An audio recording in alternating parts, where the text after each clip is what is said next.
Hello everyone, ఈరోజు మార్కాపురం దగ్గర చెదల నివారణ చేశాను అనమాట. సో ఇది వచ్చేసి సీతానాగులారు అనే విలేజ్లో అనమాట. డబుల్ బెడ్రూమ్ ఇల్లు.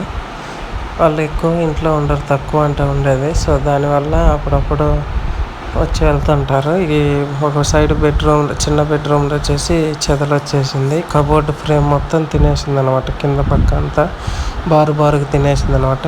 ఆ ఫ్రేమ్, చెక్క ఫ్రేమ్ కింద ఏంటంటే ఇసుకతో పెట్టి ఇంక అట్లానే వదిలేసారు వాళ్ళు, సిమెంట్ వేయలేదన్నమాట. సో అట్లా సిమెంట్ వేయకుండా ప్లాస్టింగ్ చేసి చెక్క పెడితే నీట్గా ఉంటుంది. ఇట్లా ప్లాస్టింగ్ చేయకుండా ఇసుక మీదనే అట్లానే చెక్క పెట్టి వేయటం వల్ల చెదలు అనేది త్వరగా వచ్చింది. ఆ ఇసుక లోపల నుంచి, కింద నుంచి, భూమిలో నుంచి ఆ ఇసుక లేక అనేది పురుగులు రావడం వల్ల ఆ చెక్క అంతా డ్యామేజ్ అయిపోయింది అనమాట. బారుకి అట్లా సైడ్ ఫ్రేమ్కి, మిడిల్ ఫ్రేమ్లకి చెదలు అనేది వచ్చింది.